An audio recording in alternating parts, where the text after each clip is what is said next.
Hello everyone, एक बार फिर हम आपके पास आ चुके हैं आपका बहुत ही अच्छा टॉपिक लेकर, मेंटल एबिलिटी टेस्ट।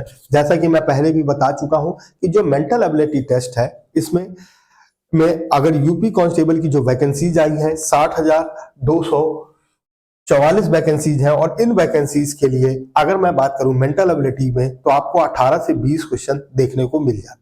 कितने सर? 18 से 20 क्वेश्चन आपको देखने को मिलते हैं और यह बहुत इंपॉर्टेंट है, और इसीलिए मैं मेंटल एबिलिटी का ये पार्ट आपके सामने लेकर आया हूं। अब इस पार्ट्स की बात करें तो इस पार्ट्स में टोटल 13 टॉपिक्स हैं, जिसमें से मैंने आपको 2 टॉपिक्स PIL यानी कि जनहित याचिका या लोकहित याचिका की बात की जाए तो वो मैंने पहले टॉपिक्स में आपको कवर कराया है, नोट्स बना दिया है, पूरे के पूरे नोट्स हैं, आप देखेंगे अगर आप अच्छे तरीके से पढ़ते हैं। PYQ है यानी कि प्रीवियस ईयर क्वेश्चन भी है। अगर आप उन सभी को ध्यान से पढ़ लेंगे तो मुझे नहीं लगता कि इसके बाहर किसी तरीके का कोई क्वेश्चन आने वाला है। तो आपको ध्यान रखना है कि आपको याद रखना है इस बात को कि किसी तरीके का कोई भी क्वेश्चन आने वाला है इसके बाहर। तो आपको समझते हैं, तो आइए समय न बर्बाद करते हुए आगे बढ़ते हैं और देखते हैं। तो चलिए, मेंटल एबिलिटी टेस्ट यानी कि मैंने आपको बताया कि आपकी तार्किक और कैलकुलेशंस का सही तरीके से कैसे आप निर्णय लेते हैं, इन सभी चीजों को पूछने का जो काम है वो किसका है सर? मेंटल एबिलिटी टेस्ट का है। किसका है सर? मेंटल एबिलिटी टेस्ट यानी कि मानसिक अभिरुचि का है। आगे बात करें तो आपने देखा कि सिलेबस में मैंने पहले ही बता रखा है कि यहाँ पर जो टोटल टॉपिक्स हैं वो कितने हैं सर? 13 टॉपिक्स हैं, और ये 13 टॉपिक्स हम लोग डिस्कस करते हैं, ठीक है ना। तो ये कितने टॉपिक्स हैं? 13 टॉपिक्स हैं, और इसे हम लोगों को क्या करना है? डिस्कस करना है।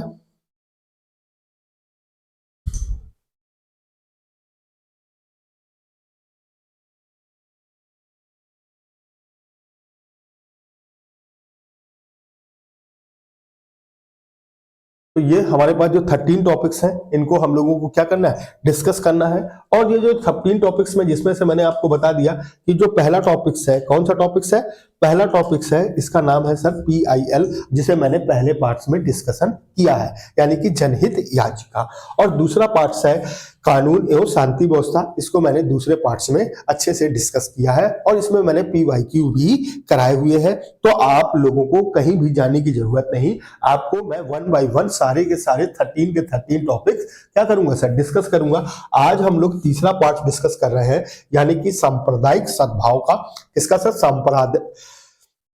सांप्रदायिक सद्भाव का। और इस तीसरे पार्ट्स में हम लोग डिस्कस करेंगे कि कैसे हमारे देश में यह चीज लागू है, और कैसे हमारे देश में, क्योंकि कहीं ना कहीं हमारा देश जो है वो हिंदू, मुस्लिम, सिख, ईसाई, बौद्ध, जैन सभी धर्मों के लोग हैं, और यह इस देश की खूबसूरती है कि यहाँ पर सारे लोग मिलजुल कर एक साथ रह रहे हैं। तो क्या है ये टॉपिक, कैसे ये काम करता है, कैसे PYQ आते हैं, तो चलिए आइए डिस्कशन करना शुरू करते हैं। और शुरू करते हैं हम लोग आज का तीसरा टॉपिक्स।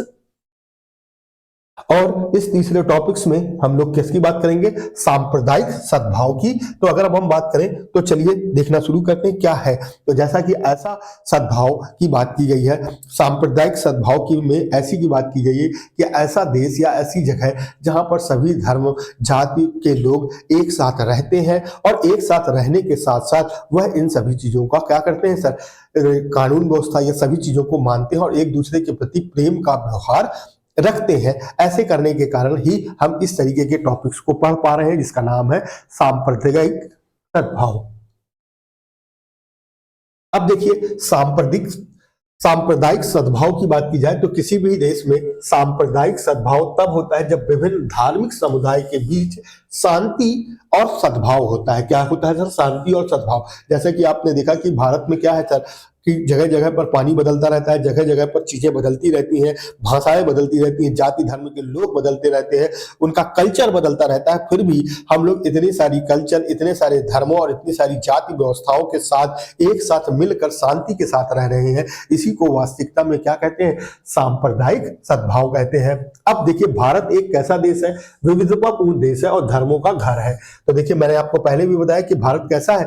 विविधताओं पूर्ण वाला देश है, और क्या है सर? धर्मों की बात की गई है यहाँ पर। अब अगर हम बात करें तो भारत के जो संविधान है, संविधान का जो में उल्लेख किया गया है कि भारत एक धर्मनिरपेक्ष देश है। भारत कैसा देश है सर? धर्मनिरपेक्ष। यहाँ पर भारत में किसी भी तरीके का कोई भी धर्म नहीं है सर। क्लियर है ना मेरी बात? ना हिंदू है ना मुस्लिम है, लेकिन यहाँ पर हमारे मौलिक अधिकार में सब कुछ बताया गया है कि आपको ध्यान रखना है कि आप किसी भी धर्म जाति को मान सकते हैं और किसी भी धर्म और जाति के साथ रह सकते हैं और उनके साथ कभी भी आप फ्यूचर में बदलाव भी कर सकते हैं। अब आगे अगर हम बात करें, अपनी पसंद के विश्वास और अभ्यास का दावा कर सकते हैं। अनुच्छेद 25 से 28 ध्यान रखिएगा सर, धर्म की बातें जो की गई है, यानी कि जो सांप्रदायिक सद्भाव की बात की गई है, वो किसमें है सर? भारतीय संविधान के अनुच्छेद 25 और 28 में मौलिक अधिकारों में से एक धर्म की स्वतंत्रता का भी अधिकार है।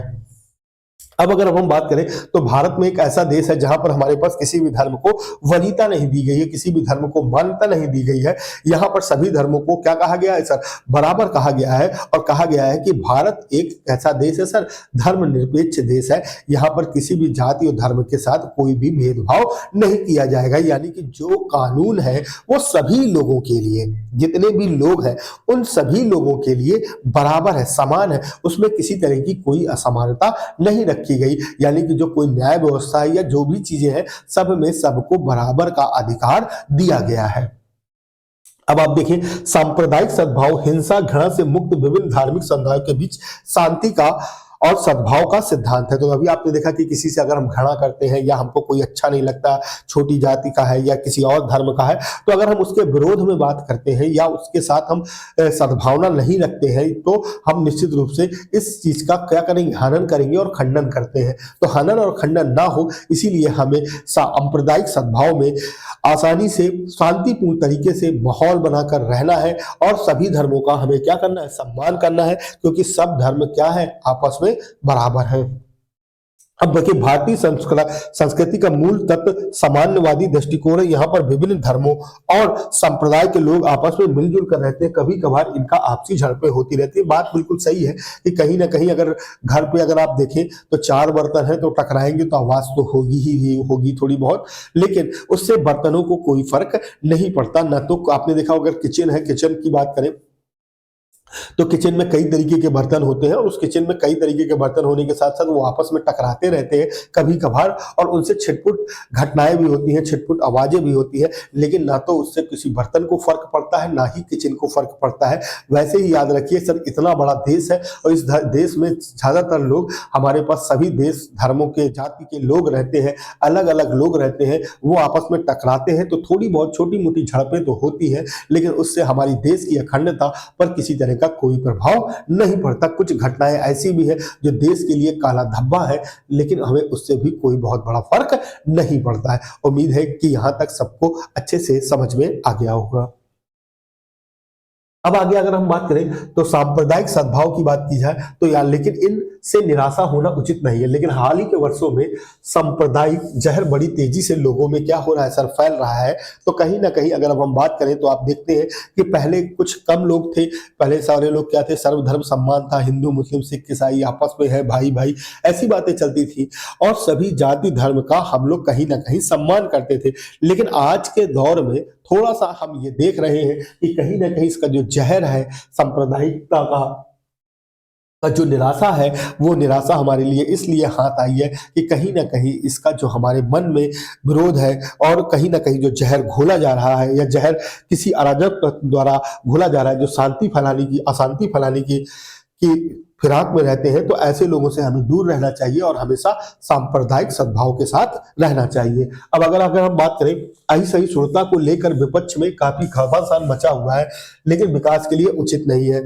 सांप्रदायिक भेदभाव मिटाने की हर संभव कोशिश करने के लिए भारतीय संस्कृति में असहिष्णुता का स्थान नहीं है। यानी कि असहिष्णुता की बात की जाए तो इसका स्थान भारत में नहीं है। सांप्रदायिक कहीं लोग हो गई है, हम किसी प्रकार की साजिश का शिकार होने से बचना चाहिए। जैसा कि मैंने बताया कि जैसे जो लोग हैं जो इस तरह की अफवाहें फैला रहे हैं कि वो मार देगा, जहर घोल रहे हैं, या पुरानी बातों को लेकर धर्म के प्रति आस्था दिखाकर एक दूसरे को भड़का रहे हैं, तो यह बिल्कुल भी सही नहीं है। इससे कहीं ना कहीं देश में अशांति फैलेगी और इस अशांति से हमें कहीं ना कहीं क्या होगा सर? नुकसान होगा। आगे अगर हम बात करें तो विदेशी कूटनीति के चलते कभी कभार भारत में सांप्रदायिक दंगे हो जाते हैं। तो ये जो विदेशी लोग होते हैं जो नहीं चाहते कि हमारा देश शांतिप्रिय तरीके से रहे, तो वो ये क्या करते हैं, हथियार सप्लाई करवा देते हैं, लोगों को धर्म के खिलाफ भड़काते हैं, झूठी अफवाहें फैलाते हैं। इन सभी का जो काम करते हैं यह कहीं ना कहीं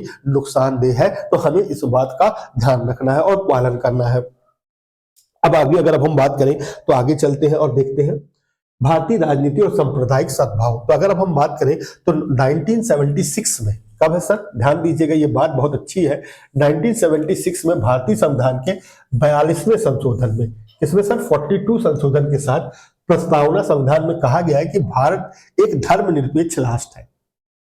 भारत कैसा राष्ट्र है सर, धर्मनिरपेक्ष। तो धर्मनिरपेक्ष राष्ट्र की बात की जाएगी तो अगर हम ध्यान से समझें, कभी कभी पेन ही नहीं काम करता है। तो अगर हम धर्मनिरपेक्ष राष्ट्र की बात करें तो 1976 में भारतीय अधिनियम के 42वें संशोधन में यह प्रस्तावना कही गई है कि भारत कैसा है सर, एक धर्मनिरपेक्ष राष्ट्र है और देश का प्रत्येक व्यक्ति अपने धर्म को चुनने और किसी भी समय को इसे बदलने की स्वतंत्रता है। देखिए, अगर आप कोई धर्म चुनना चाहते हैं तो आप चुन सकते हैं और इससे फ्यूचर में इसे बदलने की भी हमारे पास स्वतंत्रता है। हम चेंज करना चाहे तो हम चेंज भी कर सकते हैं। जैसे कि मान लीजिए कोई किसी धर्म का है, जाति का है, किसी और धर्म में शादी करके जाना चाहता है तो वो अपना धर्म नया चुन सकता है और चाहे तो वो अपनी इच्छा अनुसार उसे बदल भी सकता है। और ये बात हमारी किसमें कही गई है सर, कॉन्स्टिट्यूशन में कही गई है और यह बात 1976 के 42वें संशोधन में भी कही गई है।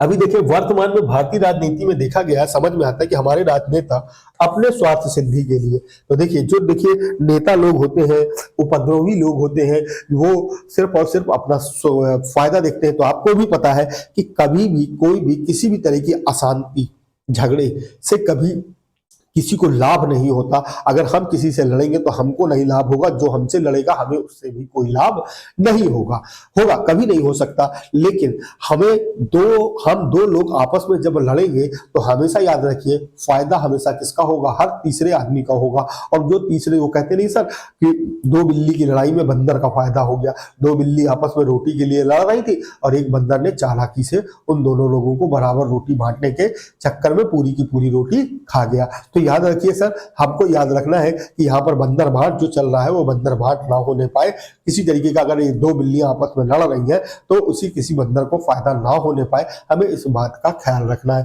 और ये सब काम कौन करते हैं सर, राजनेता लोग, नेता लोग, अशांति फैलाने वाले समाज विरोधी तत्व जो लोग होते हैं, ऐसा काम करते हैं। तो हमें इन सभी चीजों से दूर रहना है और दूर रहने के साथ साथ अपनी सांप्रदायिकता को संभाल कर रखना है, उसे कभी भी खोना नहीं है। आगे देखिए, राजनीतिक हलचल में इच्छा शक्ति राजनीतिक संप्रदाय की भावनाओं को उभार एवं आधुनिक राष्ट्रवाद के लिए एक समस्या उत्पन्न करती है, जिसका दंड वर्तमान पीढ़ी भोग रही है। तो देखिए, अगर हम फ्यूचर्स में बात करें तो पास्ट में कुछ घटनाएं जरूर हो गई है, लेकिन उन घटनाओं का ये बिल्कुल भी मतलब नहीं है। पास्ट में यानी कि अगर हम देखें कि भूतकाल में बहुत सारी घटनाएं ऐसी हो गई हैं जिसका कहीं ना कहीं दर्द अभी तक हमारे पास है। जैसे सिख विरोधी दंगे हैं, मुरादाबाद दंगा है, गोधरा कांड है, बाबरी मस्जिद विवाद है।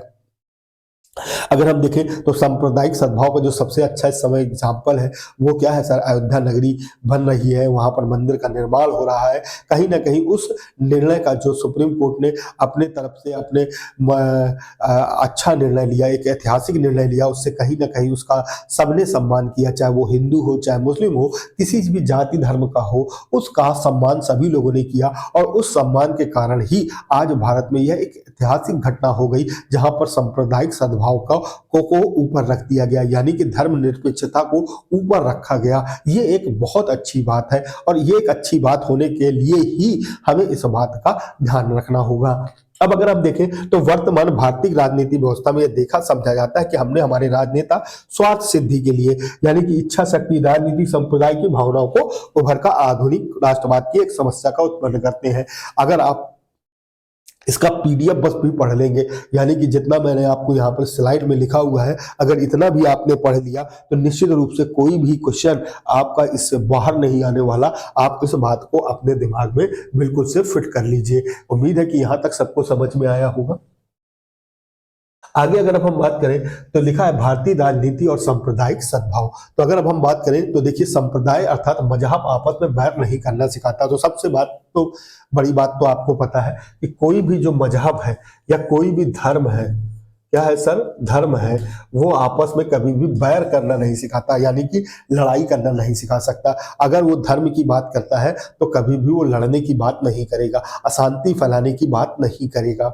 अगर धर्म का एक ही रोल है कि वो हम लोगों में विश्वास जगाए कि सारे लोग सेम है, बराबर है, समान है, कभी भी वो बैर करने की शिक्षा नहीं देता। अगर आप बैर या लड़ाई या झगड़ा करने के लिए कोई सामाजिक विरोधी तत्व आपको धर्म के नाम पर भड़का कर किसी तरीके की अशांति या विरोध या दंगा कराने की कोशिश कर रहा है, तो निश्चित रूप से यह बात मानिएगा कि वो सिर्फ और सिर्फ अपने फायदे के लिए ऐसा कर रहा है। किसके लिए कर रहा है सर? सिर्फ और सिर्फ अपने फायदे के लिए कर रहा है। उससे आपको किसी तरीके का कोई फायदा होने वाला नहीं है। आगे बात करें, हिंदू, मुस्लिम, सिख, ईसाई, या भारत सभी का है और आपसी सद्भाव के कारण ही विकास संभव है। तो भारत का विकास की बात की जाए तो जितने भी यहाँ पर हिंदू हो, चाहे मुसलमान हो, चाहे सिख हो, चाहे ईसाई हो, चाहे पारसी हो, चाहे जैनिज्म हो, चाहे बौद्धिज्म हो, या जितने भी लोग हैं या जितने भी लोग हैं जिस जिस धर्म को मानते हैं, वो धर्म आपस में पहली बात तो बैर की कभी भी शिक्षा या सलाह नहीं देता। और अगर हम सभी धर्म या जाति के लोग एक साथ मिलजुल कर रहें तो निश्चित रूप से भारत की विकास की गतिशीलता को रोकने वाला कोई नहीं है। भारत की गतिशीलता तभी रुक सकती है, यानी कि हमारे देश की जो विकास की गतिशीलता है उसको रोकने का जो सबसे बड़ा कारण है वो क्या है कि भारतीय राजनीति ने जो सांप्रदायिक सद्भाव में जो टकराव पैदा कर देता है, उस टकराव से हमें दूर रहना चाहिए। अगर हम टकराव से दूर रहेंगे तो आप ये बात अपने दिमाग में बिल्कुल फिट कर लीजिए कि जो भारत की विकास की जो गतिशीलता का जो पहिया है वो कभी भी रोका नहीं जा सकता है। बात यहां तक सबको समझ में आ गई होगी। आगे बात करें, अपनी सांप्रदायिक संघ के नेता ऊपर उठकर भारत के विकास में अपना अमूल्य योगदान देना चाहिए। यानी कि जो नेता लोग हैं उनको कहीं ना कहीं इस तरह के भड़काऊ भाषण या भड़काऊ चीजें नहीं करनी चाहिए और इन सभी चीजों से ऊपर उठकर कहीं ना कहीं देश के हित में और देश के विकास में एक अपना अमूल्य योगदान देना चाहिए। बार बार यही बात मैं कह रहा हूं, अपने क्षेत्र विशेष प्रति प्रेम रखना गलत नहीं है, लेकिन यहाँ पर दो क्षेत्रीय राज्यों के प्रति घृणा की भावना जब उन्हें उमड़ने लगती है तो यह राष्ट्रीय एकता के लिए चुनौती बन जाती है। बात बिल्कुल सही है। कभी भी, हाँ, एक बात बहुत अच्छी है, यहाँ पर हमें समझना है कि चाहे वो हमारा देश हो, चाहे हमारा राष्ट्र हो, चाहे हमारा स्टेट हो, चाहे हमारी जगह हो, हमें उसके प्रति, या हमारा धर्म है या हमारी भाषा है, उसके प्रति प्रेम रखना कोई गलत बात नहीं है। इससे कोई नुकसान नहीं है। हम जैसा कि आप लोगों ने, प्रेम रखना कोई भी गलत बात नहीं है, लेकिन दूसरे देशों को या दूसरी जगहों को या दूसरे स्टेट के प्रति हमारे मन में कोई भी बुरा भाव या घृणा के विचार है तो यह बिल्कुल भी सही नहीं है। वो कहीं ना कहीं सांप्रदायिक सद्भाव की सद्भावना को आहत करता है और कहीं ना कहीं नुकसान पहुंचाता है। जैसे आपने एक मूवी देखी होगी, बहुत अच्छी मूवी है, जिसमें हमारे पास पिक्चर का नाम है गदर। गदर में जब सनी देओल पाकिस्तान जाते हैं तो वो कहते हैं कि आप मुसलमान बन जाइए, आप वो कर लीजिए, कोई दिक्कत नहीं है। वो कहता है कोई दिक्कत नहीं है, सब कुछ है। वो कहता का है कि पाकिस्तान जिंदाबाद बोलिए, वो बोलता है कि पाकिस्तान जिंदाबाद है। उसके बाद से वो उसको बोलने के लिए कहा जाता है कि हिंदुस्तान मुर्दाबाद, लेकिन वो मना करता है, बोलता है हमें आपके पाकिस्तान के जिंदा होने से कोई मतलब नहीं है। आप अपना कहा पाकिस्तान जिंदाबाद है तो हमारे लिए भी आपका पाकिस्तान जिंदाबाद है, लेकिन हम दूसरे देश के प्रति अपने मन में किसी तरीके की घृणा रख रहे हैं तो यह बिल्कुल भी सही नहीं है। यानी कि हिंदुस्तान जो है वो कहीं ना कहीं आप उसको मुर्दाबाद नहीं बोल सकते, लेकिन अगर आप ऐसा कर रहे हैं तो यह बिल्कुल भी सही नहीं है। तो जो भारतीय व्यवस्था है उसमें हमारे पास यही सिखाया जाता है, यानी कि सांप्रदायिक सद्भाव में यही सिखाया जाता है कि हम अपनी चीजों से प्यार करते हैं, कोई दिक्कत नहीं है, लेकिन हमारी चीजें अच्छी हैं, ये भी बहुत अच्छी बात है, लेकिन हम अपनी चीजों को अच्छा बताने के चक्कर में दूसरी चीजों से घृणा करने लगे या दूसरे स्टेट के लोगों से घृणा करने लगे या जाति या धर्म या भाषा को लेकर हम लड़ाई करने लगे तो यह बिल्कुल भी सही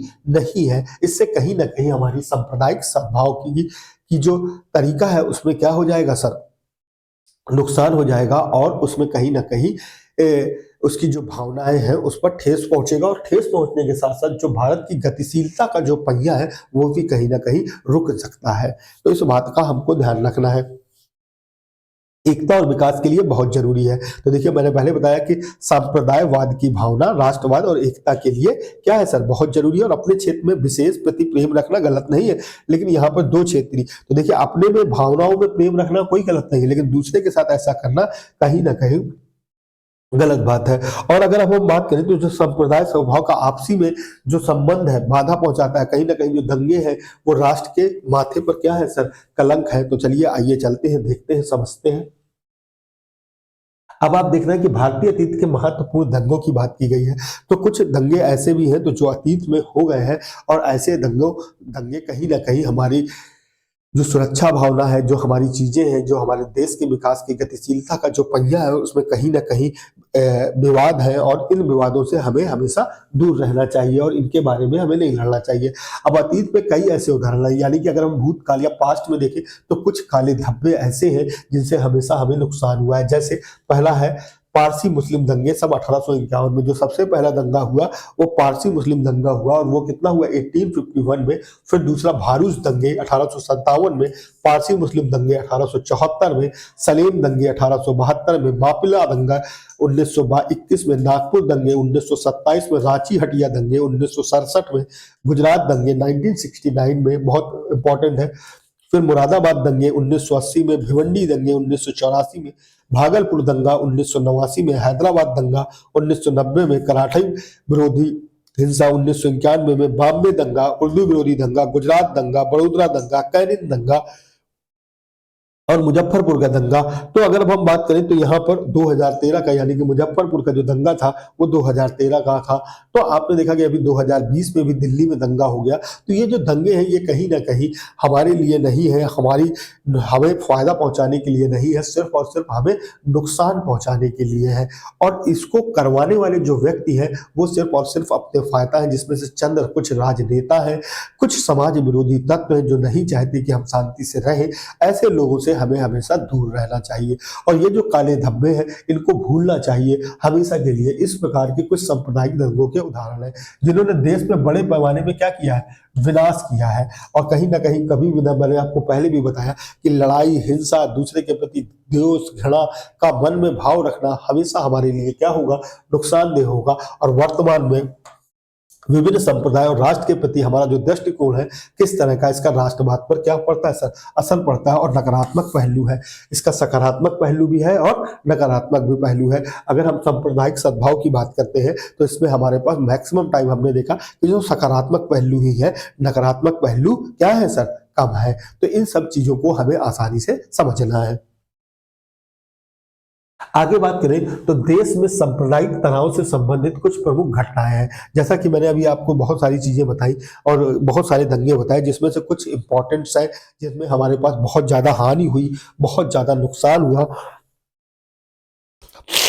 अब बहुत सारी जो हानि और बहुत सारे नुकसान हुए इसकी भरपाई के लिए हम लोगों ने हमेशा दिया है। तो देखिए भारत में सांप्रदायिक हिंसा की स्थिति उत्पन्न कराने और उसे प्रोत्साहित करने में विभिन्न, देखिए सामाजिक, राजनैतिक, आर्थिक और प्रशासनिक और सामूहिक रूप से जिम्मेदार है। तो देखिए केवल एक कारण नहीं होता, सांप्रदायिक सद्भाव की भावना को ठेस पहुंचाना और उसके प्रति और उसके खिलाफ बात करने के लिए कभी भी कोई भी एक कारण नहीं हो सकता। बहुत सारे कारण हैं, जिसमें से मुख्य कारण आपके पास क्या है, सामाजिक कारण है, यानी कि समाज में एक दूसरे के प्रति मन में घृणा पैदा करना, ये भी एक कारण है।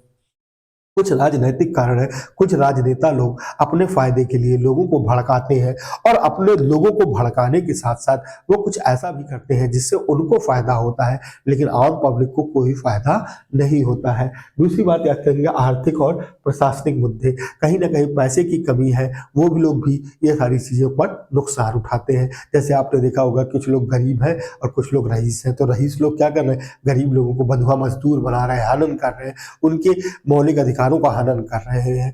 अगर ऐसा कर रहे हैं तो निश्चित रूप से कहीं ना कहीं वो क्या कर रहे हैं, आर्थिक कारण बनता है और फिर वही गरीब आदमी चीजों को भड़कता है और कहीं ना कहीं दंगे का एक रूप ले सकता है। अब इन सामूहिक कारणों की परिणति हमें सांप्रदायिक हिंसा के रूप में समय समय पर देखने को मिलती है। तो जाहिर सी बात है, अगर ऐसे कुछ मुद्दे हैं तो हमारे पास है। मैंने बहुत सारे आपको दंगे बताए जो अभी तक हमारे पास्ट में हुए हैं, तो आपको मैं बता रहा हूँ। इसमें से है पारसी मुस्लिम दंगे 1851 में हुआ। तो इस तरीके के बहुत सारे दंगे हैं जो हमारे देश के लिए एक काला धब्बा है और हमें ध्यान रखना है कि ये जो काले धब्बे हैं यह खराब नहीं होने चाहिए। अब हम बात करें तो हिंसा संबंधित कुछ घटनाएं इस प्रकार है। जैसे वर्ष 1947 में भारत का विभाजन। तो आपको भी पता है कि जब भारत आजाद हुआ, देश हमारा आजाद हुआ, तो उसके 3 बराबर टुकड़े कर दिए गए, जिसमें से एक आपने देखा कि पूर्वी पाकिस्तान हो गया और एक हो गया पश्चिमी पाकिस्तान, और बीच में रह गया भारत यानी कि इंडिया। तो अगर मैं बात करूं तो जो पश्चिमी पाकिस्तान है वो अभी भी पाकिस्तान है, लेकिन जो पूर्वी पाकिस्तान है उसको बाद में क्या कर दिया गया, अलग कर दिया गया और उसे पूर्णतः स्वतंत्र करके एक स्वतंत्र देश बांग्लादेश बना दिया गया। क्या बना दिया गया सर? बांग्लादेश। और बांग्लादेश की बात करें तो बांग्लादेश की राजधानी इस समय ढाका है। तो अगर अब हम बात करें तो वर्ष 1947 में जब भारत का विभाजन हुआ तो भाई हिंदू मुस्लिम दंगे हुए बहुत, और इसमें बहुत हिंदू और मुस्लिम, केवल एक व्यक्ति नहीं, केवल हम ये कहें कि केवल हिंदू मरे या केवल हम ये कहें केवल मुस्लिम मरे तो ये बिल्कुल भी सही नहीं होगा। उसमें बहुत सारे लोग मरे, बहुत सारे मासूम लोग मरे और बहुत सारे ऐसे लोग भी मरे जिनका इस जीवन से कोई लेना देना नहीं था, उसका उन दंगों से कोई लेना देना नहीं थे, बेघर हो गए। फिर उसके बाद से 1984 में सिख विरोधी दंगे। अब 1984 में एक दंगा हुआ जिसको हम कहते हैं सिख विरोधी दंगे। ये एक्चुअल में दंगे कब हुए कि जब इंदिरा गांधी जी की मृत्यु हो गई, यानी कि उनको हत्यारों ने उनको गोली मार दिया, क्योंकि कहीं ना कहीं वो उस समय पर देश की प्रधानमंत्री थी और देश की प्रधानमंत्री होने के साथ साथ एक लोकप्रिय नेता थी, और उनको लोकप्रिय नेता होने के कारण जो उनके सुरक्षा गार्ड में जो सिख शामिल थे उन्होंने उन्हें गोली मारकर उनकी हत्या कर दी, और हत्या करने के बाद ही 1984 में सिख विरोधी दंगे भड़क गए। अब अगर हम बात करें वर्ष 1989 में घाटी से कश्मीर पंडितों का निष्कासन, तो आप लोगों ने देखा होगा एक मूवी आई हुई है कश्मीर फाइल्स। उसमें आप देख रहे हैं कि कैसे कश्मीरियों को उनके ही जगह से निकासित किया जा रहा है, उनको भगाया जा रहा है। तो यह बिल्कुल भी सही नहीं है और कुछ लोग अपने फायदे के लिए मौन भी है, चुप भी रहते हैं। वर्ष 1992 में बाबरी मस्जिद विवाद, तो देखिए ये विवाद तो निपट गया, बहुत अच्छा। सुप्रीम कोर्ट का ये एक ऐतिहासिक फैसला है निश्चित रूप से सर। जो सुप्रीम कोर्ट ने अपने विवेकपूर्ण अधिकारों से यह जो एक निर्णय लिया है वो बहुत अच्छा निर्णय है, नो डाउट, इसकी कोई भी परिकल्पना नहीं की जा सकती। ये इतना अच्छा एग्जाम्पल है। और बाबरी मस्जिद विवाद सबको पता है, इस समय तो परिचर्चा में है पूरा का पूरा बाबरी मस्जिद गोधरा कांड। इसके पक्ष में गुजरात में दंगे हुए जिसको गोधरा कांड भी कहते हैं, मुजफ्फरपुर में भी दंगे हुए। ये तो ये बाबरी मस्जिद को लेकर कई जगहों पर, बंबई में भी दंगे हुए। तो जब 1992 में जब ये दंगे हुए तो इसका जो बाबरी मस्जिद विध्वंस कर दिया गया, लोगों ने कह दिया तोड़ दिया, तो ये जो ढांचा तोड़ा गया, उस ढांचे को तोड़ने के बाद जो भी चीजें हुई, इन सभी चीजों पर बहुत सारे विवाद हुए। और उसकी जो कहते ना कि एक बार जो गलती हुई और उस गलती का जो मापन था वो बहुत दिनों तक चलता रहा, बहुत दिनों तक उसकी परछाई हमारे पीछे पीछे चलती रही। तो वो परछाई न टूटे, इसलिए हमें इस बात का ख्याल रखना है। आगे देखिए सांप्रदायिक सद्भाव का सर्वश्रेष्ठ उदाहरण अयोध्या मामला। मैंने अभी अभी आपको ही बताया कि जो मुस्लिम समुदाय ने भी इस फैसले का क्या किया है, खुलकर, मुस्लिम समुदाय ने भी इसका खुलकर समर्थन किया है। यानी कि एक ऐसा ऐतिहासिक फैसला है सुप्रीम कोर्ट का सांप्रदायिकता सद्भाव का कि जो मिसाल बन गया है। कौन सा मामला सर? अयोध्या मामला। यानी कि आप देख रहे हैं कि अयोध्या मामला निपट चुका है, अब 10-11 दिन ही रह गए हैं शेष, 10-11-12 दिन ही शेष रह गए, जिसमें अब आप देख रहे हैं कि मंदिर का निर्माण हो चुका है, मूर्तियां उसके अंदर रखी जाएंगी। तो ये एक बहुत अच्छा एग्जाम्पल है जिसको हमारे साथ क्या किया गया है, सांप्रदायिक जो सद्भाव था उसकी भावनाओं को बढ़ाने के लिए। और ये कहीं ना कहीं मैं इस बात को कहना चाहूंगा कि ये जो सुप्रीम कोर्ट है यह इसने अपने विवेकपूर्ण और अपने कॉन्स्टिट्यूशन के आधार पर जो निर्णय लिया है बहुत अच्छा निर्णय है। और कहीं ना कहीं इस निर्णय का हिंदू ने तो ने खुलकर समर्थन किया ही किया, साथ ही साथ मुस्लिम समुदाय ने भी इसका खुलकर क्या किया, समर्थन किया। ऐसा प्रतीत हो रहा है कि यहाँ के लोगों को सही गलत की परख हो रही है। अब देखिए इस फैसले के आने से एक जो सबसे बड़ी बात हुई है कि कहीं ना कहीं जो इंसान है वह इस बात को समझ रहा है कि क्या सही है और क्या गलत है। इन सभी चीजों को समझने के लिए ही इस तरह की बातें की है, परख हो रही है, लोग समझ चुके हैं। अब अगर हम देखें मतलबी लोग, अब देखिए मैंने आपको बार बार कहा कि शरारती और मतलबी लोग अपने फायदे के लिए धर्म के नाम पर लोगों को भ्रमित करते हैं। बिल्कुल सही बात है। नेता हो गया, शरारती तत्व हो गए, और जो मतलबी लोग हैं, अपने फायदे के लिए लोग हैं, वो जो ये सारी चीजें करते हैं वो अपने फायदे के लिए करते हैं, धर्म के प्रति, जाति के प्रति, यानी कि जाति वोट बनाने के लिए, धार्मिक वोट बनाने के लिए, इन सभी चीजों को गेन करने के लिए कहीं ना कहीं वो सामने वाले को नुकसान पहुंचाने की कोशिश करते हैं। अब आगे हम क्या कहें, राम जन्मभूमि का यह मुद्दा कई वर्षों से चला आ रहा है। लोग कह रहे हैं अच्छा है, अभी नई मूवी भी आ रही है 9695 ऐसे ही करके कुछ, जिसमें पूरा दिखाया जाएगा कैसे मुद्दा चल रहा है। और ये आज का मुद्दा नहीं है सर, ये बहुत पुराना मुद्दा है और ये बहुत दिनों से चल रहा है, और दो समुदायों के बीच कड़वाहट को पूर्ण विराम लगा दिया गया। अब हिंदू और मुस्लिम दो समुदाय थे और दो समुदाय की जो कड़वाहट थी उस पर पूर्ण विराम लगाने की बात कही गई है। उम्मीद है कि यहाँ तक सबको क्लियर हो गया होगा। आगे देखें तो महत्वपूर्ण यानी कि इंपॉर्टेंट कुछ पॉइंट्स हैं जिनको हमें ध्यान रखना है। सांप्रदायिक सद्भाव की कुछ इंपॉर्टेंट पॉइंट्स है, यानी कि धर्मनिरपेक्षता की विचारधारा हमारे संविधान में मौजूद कई सिद्धांतों में से एक है। किसी भी राज्य का राज्य प्रयोजित धर्म नहीं है। सबसे पहली बात याद रखिएगा सर, कोई भी राज्य ऐसा नहीं है जिसका उसका फिक्स धर्म हो, लेकिन कार्य करने की जो उसकी कि जो कॉन्स्टिट्यूशन की जो वैल्यू है, देखिए कोई धर्म नहीं है, कोई नहीं है, लेकिन उसकी अगर भाषा की बात करें तो जो राज्य में जिस क्षेत्र में जो राज्य में बहुल लोग होंगे, उस क्षेत्र का जो कारोबार है, उस राज्य का जो कारोबार है, वहाँ के जो क्षेत्रीय लोग हैं जिस लैंग्वेज के होंगे या जिस लैंग्वेज के होंगे उस लैंग्वेज को मान सकते हैं। ना तो लैंग्वेज हमारी कोई आधिकारिक लैंग्वेज है पूरे इंडिया की, और ना ही कोई आधिकारिक धर्म है हमारे पूरे भारत का। तो इस बात को हमें ध्यान रखना है। अब अगर हम बात करें तो प्रत्येक भारतीय नागरिक को धर्म की स्वतंत्रता का मौलिक अधिकार है। तो धर्म की स्वतंत्रता के लिए मौलिक अधिकार है, और मैंने ये बताया अनुच्छेद 25 से 28, ये फिक्स है, ये याद रखना है आपको। और सांप्रदायिक हिंसा को घृणा से मुक्त विभिन्न स्थानों पर सांप्रदायिक धार्मिक समुदायों के बीच मौजूद शांति और सद्भाव का सिद्धांत है। तो याद रखिएगा कि हिंसा और घृणा से मुक्त है। अगर हम ऐसी बातें नहीं करते हैं तो ये सब सारी चीजें हमें धर्म को अपनाने, धर्म को बदलने, धर्म को चेंज करने, इन सभी चीजों का हमारा पास मौलिक अधिकार है। और ये मौलिक अधिकार हमको कहां से मिला? अनुच्छेद 25 से 28 के बीच। अब देखिए एक बहुत अच्छी बात है, सांप्रदायिक सद्भाव दिवस यानी कि सद्भावना दिवस भारत में हर साल कब मनाया जाता है? 20 अगस्त को मनाया जाता है। कब मनाया जाता है सर? 20 अगस्त को मनाया जाता है, यानी कि 20 अगस्त को। तो आपको ध्यान देना है कि 20 अगस्त को हमारे देश में सद्भावना दिवस मनाया जाता है, ताकि लोगों के मन में सद्भावना की भावना बनी रहे। तो आपने देखा यहाँ पे दो तीन चीज आपको समझ में आई, मैंने अंडरलाइन भी की है। राज्य प्रयोजित धर्म नहीं है किसी भी राज्य का, तो याद रखना है किसी भी राज्य का राज्य प्रयोजित धर्म नहीं है, क्योंकि हम लोग क्या करते हैं सर, धर्मनिरपेक्षता विचारधारा संविधान में मौजूद कई सिद्धांतों में से एक है। तो हमारे पास जो देश है हमारा, वो धर्मनिरपेक्षता की बात करता है, इसीलिए हमारे धर्म में या राज्य में कोई भी राज्य प्रयोजित धर्म नहीं है। इस बात को ध्यान रखना है। दूसरा, स्वतंत्रता का मौलिक अधिकार है हमारे पास, किसकी? धर्म की स्वतंत्रता का मौलिक अधिकार है। और हमें ये कहाँ मिलता है सर? अनुच्छेद 25 से 28 के बीच में लिखा गया है। और फिर हमको ध्यान रखना है, सद्भाव का सिद्धांत है कौन? धार्मिक समुदायों के बीच शांति।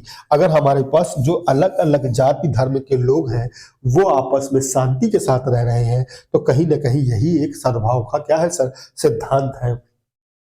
और लास्ट लाइन थी जो सबसे इंपॉर्टेंट थी कि सद्भावना, सांप्रदायिक सद्भाव दिवस या सद्भावना दिवस भारत में कब मनाया जाता है? तो आप लोगों को ध्यान रखना है, इसकी डेट क्या है सर? 20 अगस्त, यानी कि 20 अगस्त को मनाया जाता है। ठीक है।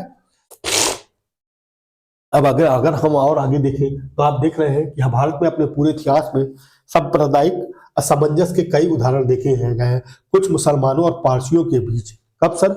मुसलमान और पारसियों के बीच 1857 में। तो मैंने अभी आपको बताया कि 1857 में एक भारूच के दंगे हुए, और 1984 में सिख समुदाय पर क्या हुए? एक सिख विरोधी दंगे हुए। तो देखिए मैंने आपको पहले भी दंगों के बारे में बताया, पूरी लिस्ट दिखाई कि अभी तक हमारे जो देश में दंगे हुए हैं वो किस तरीके के थे। उसमें से कुछ इंपॉर्टेंट्स है, जिसमें से है कि जो मुसलमानों का जो पहला दंगा था 1857 में हुआ, और भारूच दंगे, और 1984 में सिख समुदाय पर सिख विरोधी दंगे।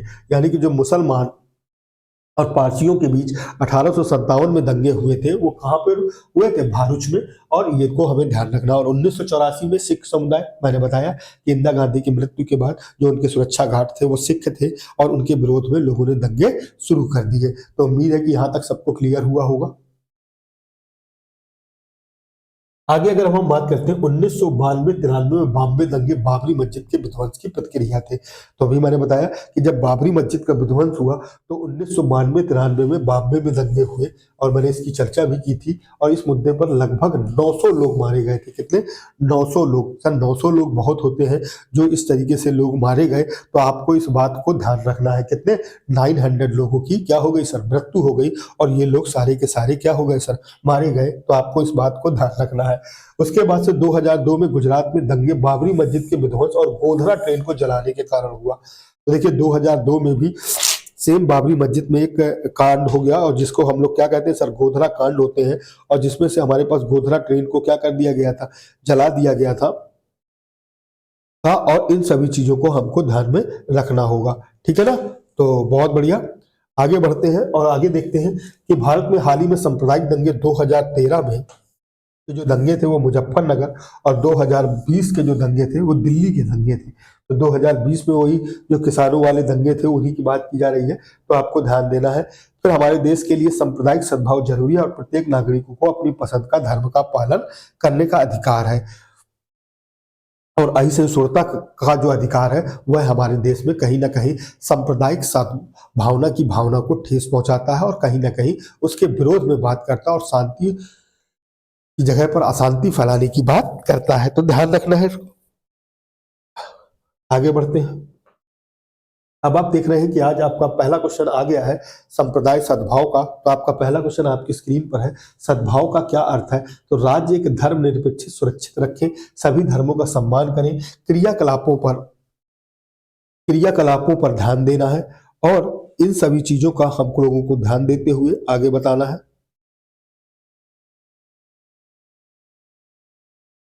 देते हुए बताना है।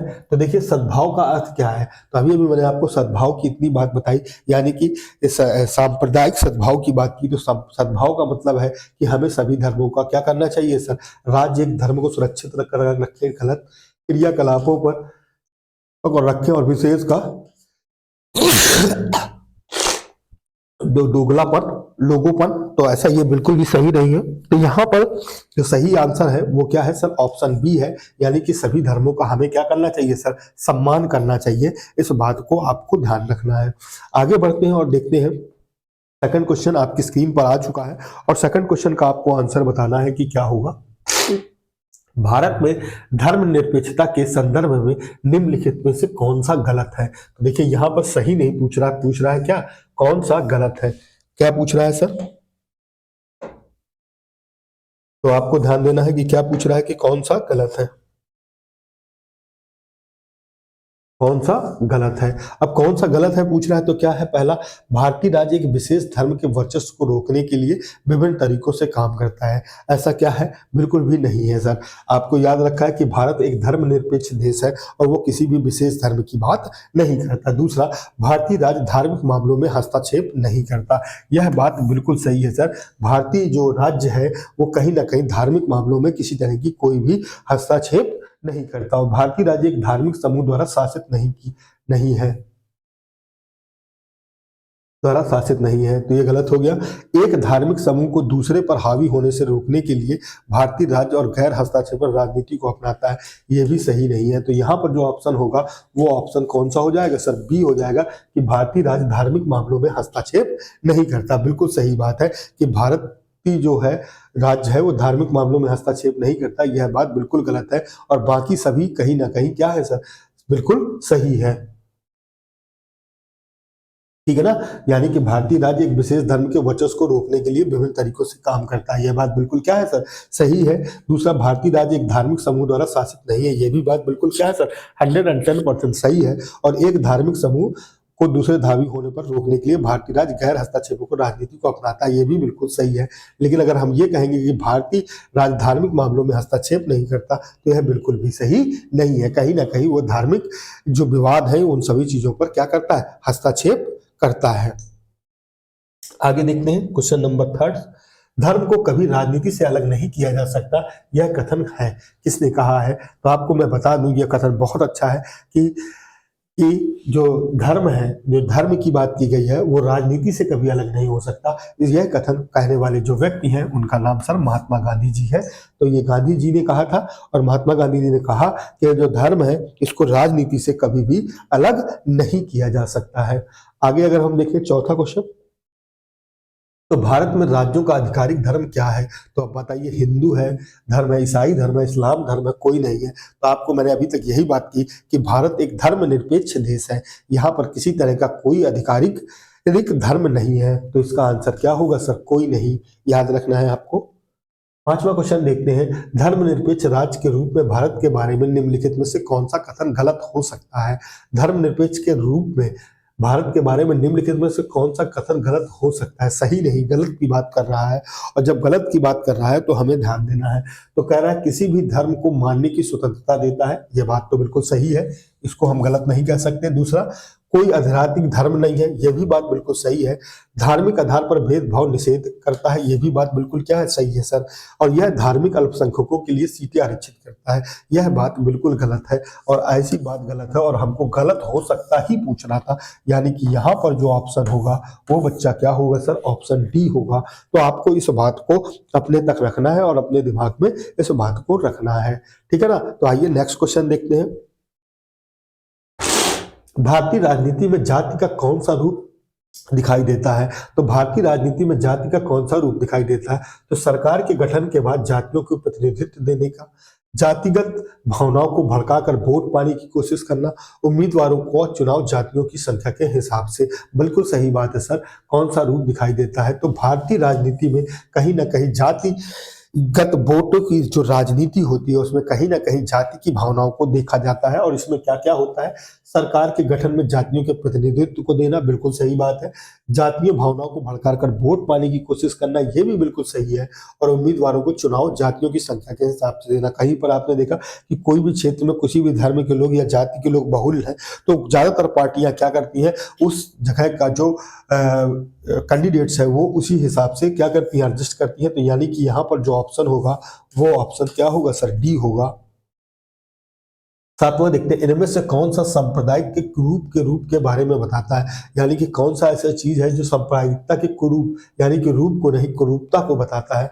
तो अगर मैं बात करूं सांप्रदायिक हिंसा, तो ये तो भाई एक कुरूप बात है, यानी कि गलत बात है। और दंगे, ये भी बिल्कुल गलत बात है। और नरसंहार भी ये सब कुरूपता को बताता है, यानी कि अच्छी चीजों को नहीं बताता। ये सारी की सारी किस किस चीजों को बताता है? खराब चीजों को बताता है। तो किसकी निश्चित रूप से कहीं ना कहीं ये जो है ये क्या है? यहाँ पर उपरोक्त सभी होगा, यानी कि ऑप्शन डी यहाँ पर भी सही हो जाएगा।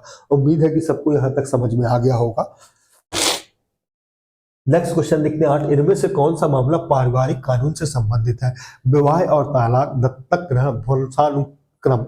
तो अगर मैं बात करूं तो यहाँ पर आप देख रहे हैं कि पारिवारिक कानून यानी कि जो फैमिली लॉ है, इस लॉ की बात करें तो इसमें हमारे पास विवाह और तलाक की बात भी की गई है।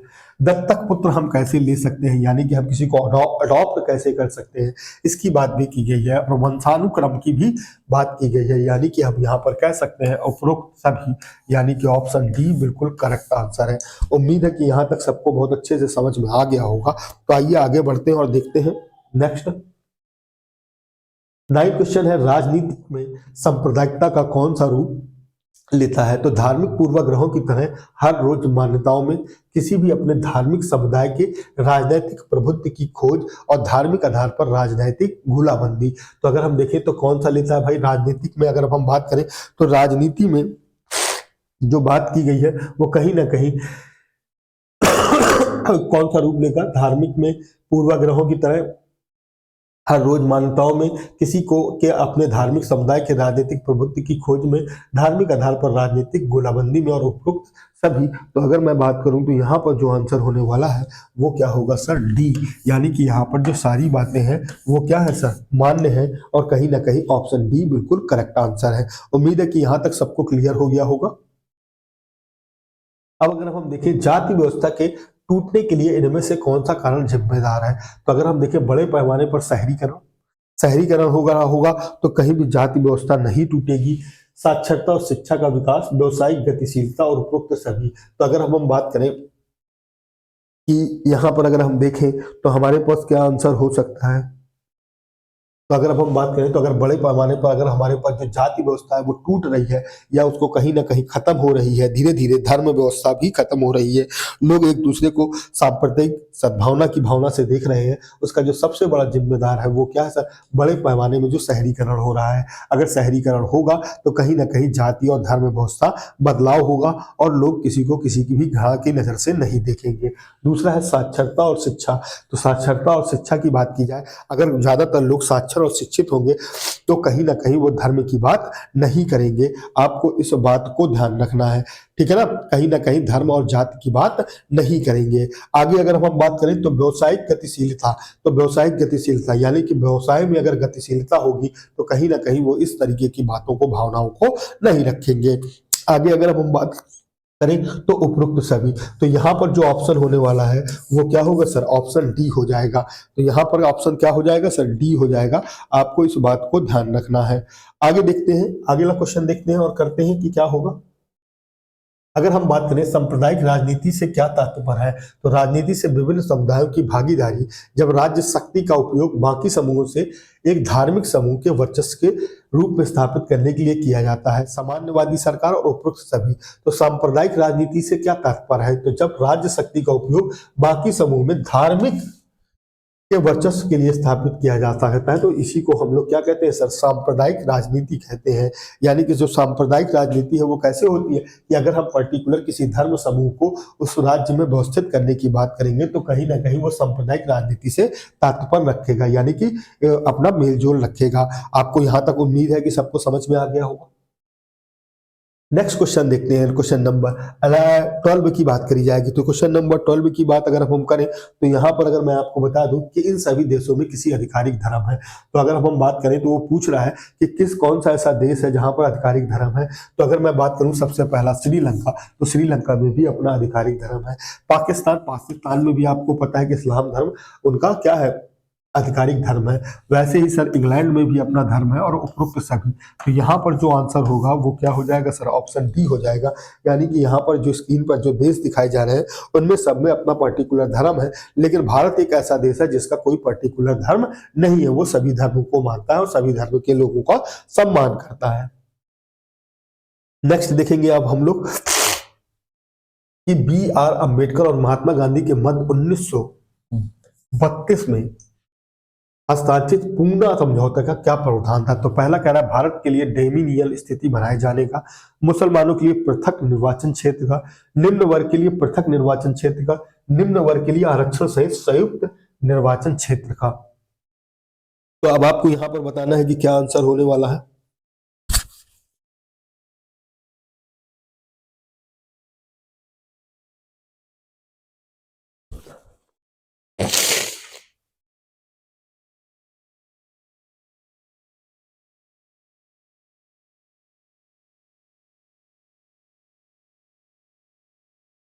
तो अभी अगर हम बात करें तो यहाँ पर आपने देखा कि यहाँ पर जो कह रहा है कि B.R. अम्बेडकर में जो 1932 में जो पूना समझौता हुआ था उसका कारण था कि निम्न वर्ग के आरक्षण सहित संयुक्त निर्वाचन क्षेत्र का निर्माण करना। इन सभी चीजों के लिए B.R. अम्बेडकर ने किया था। तो इस क्वेश्चन का आंसर जो होगा वो होगा ऑप्शन डी। मिंटो मार्ले सुधार का क्या उद्देश्य था। तो अभी अगर हमारे पास ध्यान से समझेंगे तो मिंटो मार्ले की बात कर रहा है। तो मिंटो मार्ले सुधार का क्या था, पृथक निर्वाचन प्रणाली, भारतीयों की भागीदारी बढ़ाना, युद्ध में सहयोग हेतु तैयार करना और पूर्ण स्वतंत्रता देना। तो मिंटो मार्ले जो सुधार उद्देश्य था वो क्या था सर, पृथक यानी कि अलग जो थी वो निर्वाचन प्रणाली को क्या करना था, अलग बनाना था। तो इस बात को हमें ध्यान देना है। तो यहाँ पर ऑप्शन क्या हो जाएगा सर, ए हो जाएगा।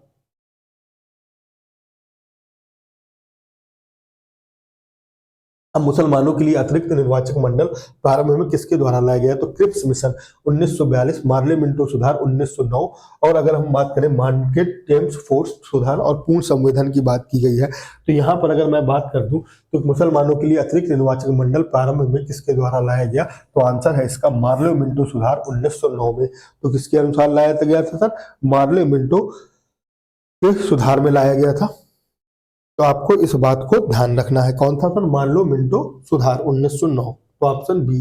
अब लास्ट क्वेश्चन है आज की क्लास का। तो अगर आप देखें तो 1909 में इंडिया काउंसिल एक्ट में किस बात की व्यवस्था की गई है? तो द्वैध शासन प्रणाली, सांप्रदायिक प्रतिनिधित्व, संघीय व्यवस्था, प्रांतीय स्वभाव।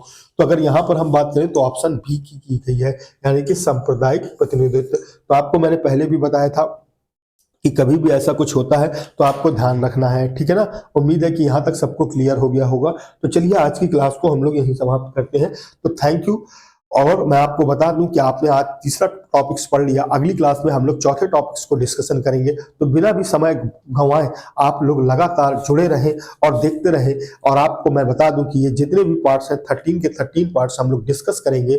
और इन 13 पार्ट्स में अगर मैं आपको बात करूं तो आपको मैं पूरा कंटेंट भी दे रहा हूं, प्लस PYQ भी करा रहा हूं, ताकि आपके जो 18 से 20 मार्क्स हैं वो कहीं ना कहीं गेन हो जाए और इसमें किसी तरह का कोई नुकसान ना हो। तो आज की क्लास को हम लोग यहीं समाप्त करते हैं। तो आज के लिए इतना ही। शेष अगली क्लास में हम लोग फिर मिलते हैं टॉपिक 4 अपराध नियंत्रण में। तो आप 60,000 वैकेंसीज में अगर वर्दी चाहते हैं और 18 से 20 क्वेश्चन पे अपने कमांड पाना चाहते हैं तो जुड़ना मत भूलिए मेरे YouTube चैनल पर। तब तक के लिए थैंक यू। क्लास फिर मिलते हैं एक छोटे से ब्रेक के बाद। धन्यवाद।